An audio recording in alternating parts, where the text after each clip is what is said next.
Poblanerías presenta. Tus Fernández, defensor de derechos humanos y aspirante a una diputación local en Puebla, bienvenido al podcast de Poblanerías. Hola Liz, buenos días, feliz año. Feliz año, ¿verdad? Estamos iniciando el 2024 y está cargadísimo de muchísima carga política, de muchísima grilla política, que de eso vamos a hablar un poco más adelante. Y quisimos invitarte, Tus, para hablar de un tema que es sumamente importante, que es la elección y la representación de los miembros de la comunidad LGBTIQ+, en esta elección, la más grande y la más importante que va a tener Puebla. Sí, pues va a estar interesante este año, este proceso electoral. Lo que vemos es que por lo menos la participación política de las personas LGBTI va a estar muy fuerte. Habemos muchas personas ya registradas por lo menos en un partido por el que yo voy, pero me imagino que se van a ir incorporando conforme vaya avanzando pues las convocatorias de los demás partidos, pero sí, yo creo que va a estar interesante. Muy bien, hablemos de eso. Me gustaría que nos contaras, para las personas que no están tan familiarizadas con este tema, ¿por qué en este 2024 habrá esta cuota o habrá esta representación ya que se va a tener que hacer, sí o sí, de las personas de la comunidad? Sí, ya no va a ser opcional, los partidos le van a tener que entrar sí o sí. Y pues desde el pasado proceso electoral, el INE a nivel federal había establecido las acciones afirmativas para determinados grupos, entre los cuales estaba la diversidad sexual. También estaban personas con discapacidad, migrantes, pueblos originarios o personas indígenas. Me falta una. ¿El de género de las mujeres? Bueno, la paridad. Pero no dio tiempo en el pasado proceso electoral, o al menos eso fue lo que nos dijeron, que no daba tiempo de armonizarlas con los procesos locales. Entonces, solo tenías que cumplir con las cuotas federales, y las estatales quedaban ahí como a albedrío de los partidos.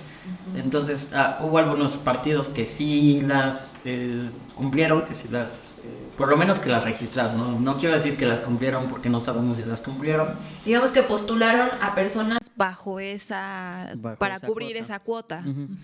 El asunto es que en el pasado proceso electoral tú podías ocultar el dato de si ibas por acción afirmativa, por lo menos de diversidad sexual, y esto lo hacías por la protección de datos, a través de la ley de protección de datos personales, y entonces no se sabía quién estaba postulándose por estas cuotas. Puede ser que hubiera personas, y lo más seguro es que sí, porque no les conocemos y no sabemos de una agenda que hayan llevado, que haya estado, digamos, empatada con los temas de la diversidad sexual. Entonces puede ser, o es muy probable, que se hayan postulado personas que no pertenecían a las poblaciones LGBTI, pues hayan usurpado la cuota.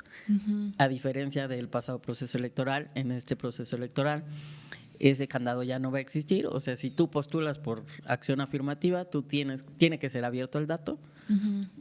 Ya no puedes esconderte detrás de la protección de datos personales. Sí. Y en este proceso electoral, a nivel estatal, pues las autoridades locales están ampliando las acciones afirmativas. Esa fue otra cosa que nos sucedió en el pasado proceso electoral. Todas las acciones afirmativas iban juntas. Entonces los no había partidos esta separación. No podían postular una persona con discapacidad o una persona indígena o una persona LGBTI, etcétera, y no había esta separación. En este proceso va a tener que ir por grupos, ¿no? Tendremos que estar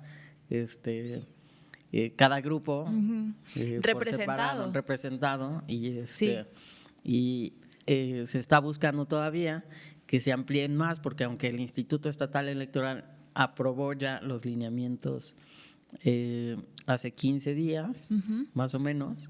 A finales de diciembre, digamos, mediados de diciembre. Sí, más o menos. Pues resulta insuficiente, porque para las poblaciones LGBTI solo asignaron un lugar. Justo eso te quería preguntar. ¿Cuántas asignaciones están haciendo? Y, por ejemplo, en un municipio como lo es Puebla, que es el más grande del estado, ¿cuántas representaciones podrían acceder ustedes? A una. Solo a una. Solo a una. Y es el municipio más grande, ¿no? Sí. Entonces, estamos en proceso de impugnación de estos lineamientos, también, eso hay que decirlo. Estamos en el proceso de impugnación porque resultan insuficientes las medidas. Claro. Entonces, a nivel federal son 8 las cuotas que estableció el INE y por lo menos deberían ir en un equilibrio similar para los estados. Una dentro de 217 municipios es prácticamente nada, ¿no? Sí, 0. claro. Entonces, pues estamos impugnando ante los tribunales electorales. ¿Para que al menos sean las 8, como está a nivel federal? Pues para que se amplíe, ¿no? Tendrían que ser por lo menos 4, pero en eso estamos, ¿no? Sí, y justo retomando esta parte de lo que mencionabas, que en el anterior proceso, pues algunos partidos como que simulaban o algunos a lo mejor postularon, pero no sabemos exactamente cómo fue. ¿Cómo ven ustedes en la comunidad, en la población, la resistencia o la apertura que hay de los partidos políticos para tener candidatos que cumplan con esta representación? Pues hay una resistencia muy fuerte, ¿no? De ahí también que no se hayan aprobado todavía las acciones afirmativas y que cuando se aprueban pues sean tan limitativas, ¿no? Esto tiene que ver obviamente y evidentemente con la resistencia de los partidos a cubrir las cuotas y a cubrir las cuotas en general, pero pues con particular énfasis en las poblaciones LGBTI, pues que no son como bien... Porque existe todavía esta ¿no? conciencia moral y estos lineamientos morales que suelen pesar, ¿no? Sí, claro, además, o sea, haciendo esta diferencia, sería muy mal visto que tú dijeras, no, personas indígenas no, pero sí puedes decir como abiertamente personas LGBTI, no, y eso no se ve tan mal, ¿no? Por estos prejuicios que todavía existen. Entonces, Claro. pues la resistencia de los partidos continúa. Ha habido ya casos de simulación, como te decía, en Puebla es probable que haya personas LGBTI, personas que no son LGBTI ocupando cuotas que sí son LGBTI.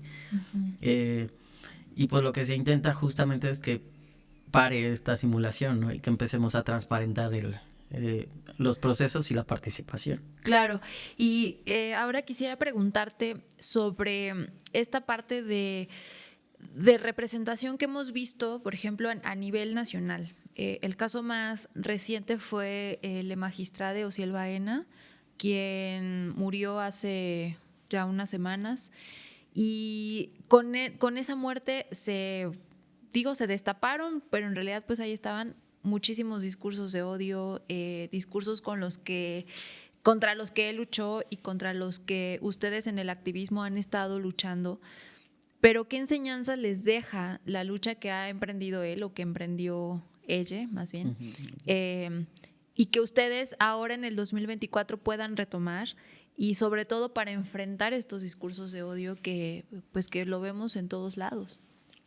Sí, la verdad es que la violencia se desató al darse a conocer su muerte y fueron por lo menos un par de semanas de violencia sistemática, una tras otra, tras otra, tras otra. Y la verdad es que de manera personal a mí sí me hizo cuestionarme bastante mi participación en el proceso electoral, ¿no? Porque justamente cuando estás viendo todo este discurso de odio dices, pues a eso voy, ¿no? Claro. A enfrentarme a esta situación y apuestas sobre ti mismo, sobre si quieres y si puedes, si tienes la capacidad de resistir estos embates, ¿no?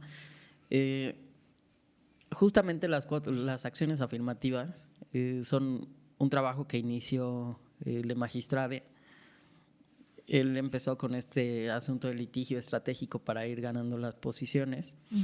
Bueno, no, ella no empezó, sino más bien fue como resultado, sí, ¿no? de la lucha, pero digamos que fue una persona muy emblemática en este pues en esta lucha de ir ganando los espacios. Y a partir de su muerte hemos continuado, algunas personas, a lo mejor no es tan visible porque ella era una persona como muy simbólica, muy emblemática, y no se nota tanto ahora, y sobre todo no recae como el peso en una sola figura, sino que se ha distribuido, pero habemos personas en todos los estados, porque pues el litigio estratégico fue parte de eso, ¿no? De una estrategia en todos los estados para continuar con esta lucha, con esta labor y seguir abriendo los espacios. En eso estamos, vamos avanzando. Como te decía, en Puebla se resolvió hace 15 días más o menos y está en proceso de impugnación. Ayer en Coahuila, el Instituto Estatal de Coahuila, Electoral de Coahuila, tuvo que emitir los nuevos lineamientos para las acciones afirmativas, porque también ya las habían emitido, se impugnaron por resultar insuficientes y ayer el resultado fue que tuvieron que ampliarlas también y de manera de verdad muy significativa, porque pasaron, bueno, incluso allá tomaron el Instituto Estatal Electoral, compañeros, compañeras y compañeres. Y en esta presión que se ejerció, bueno, se consiguió que se ampliaran a 8 espacios por mayoría relativa y 10 espacios por representación plurinominal. Entonces, bueno, eso sí ya es como un avance significativo. Y justo eso quería también preguntarte, porque tenemos solo una plaza y entonces va a ser para cargo de elección popular, o sea, vas a tener que ir a buscar el voto, porque las plazas plurinominales, olvídense, ¿no? Para esto no está establecido. Sí están contempladas. Bueno, también depende un poco del partido, por eso urge como que se vayan regulando, ¿no? Pero sí está contemplada un espacio por plurinominal. Okay. Entonces, pero bueno, híjole, depende de los mecanismos de cada partido que se pueda acceder o no a la posición, ¿no? Entonces también eso se vuelve como muy complicado, depende de la posición en la que formen. Claro, y además también depende de las mismas lineamientos del partido, no sé. Es que a mí me cuesta trabajo pensar, por ejemplo, que el Partido Acción Nacional, que es sumamente tradicional, conservador, abra las puertas. No digo que no lo haga, pero siento que hay como este choque, ¿no? de ideologías, porque de qué forma un partido como este partido, que incluso pues está en contra de muchas de las libertades y derechos que se han reconocido ya, como el aborto, el matrimonio entre personas del mismo sexo, en fin. ¿Cómo podría entonces la comunidad tratar también de acceder a estos espacios que por ahora pues parecen que son contrarios, ¿no? O que chocan, ¿no? O cómo ustedes tratan también, pues oigan, nosotros también tenemos, a lo mejor yo tengo una ideología pues, similar a la del PAN, pero ¿y qué, no? O sea, ¿cómo ustedes pueden combinar esto para poder acceder a estas plazas? Pues básicamente lo que hay que combatir es la simulación, porque por ejemplo, en el caso de Acción Nacional, sabemos que hay personas LGBTI, simplemente no les permiten acceder al cargo, ¿no? Pero a modo y cuando quieren y cuando conviene, por ejemplo, se declaran feministas. Claro. No sé, el año pasado resultó que era un partido súper feminista, ¿no?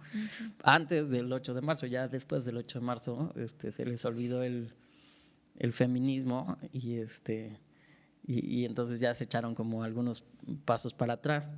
Por ejemplo, en este momento, ese partido que se declaró muy feminista no ha postulado mujeres, ¿no? En Puebla, tienen un candidato único para la gubernatura y tienen un candidato para la presidencia municipal, pero se declararon feministas, ¿no? Entonces, más bien hay que dejar como esos discursos de simulación.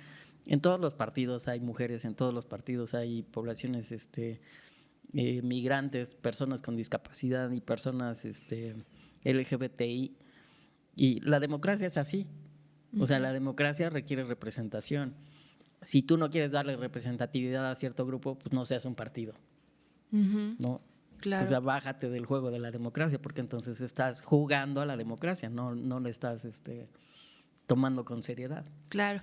Y ahora, y vemos esta resistencia en partidos, pero si la trasladamos a la resistencia que puedas encontrarte en la sociedad, ya como un candidato, como un aspirante que está puerta por puerta buscando el voto, también ahí me imagino que debe ser súper complicado, ¿no? Llegar a estos hogares donde está el votante. Sí, te decía yo que justamente, como hablando de mi vivencia personal, después de la muerte del magistrado, yo sí me cuestionaba como qué tan bajo perfil o qué tan alto perfil como persona LGBTI quería asumir.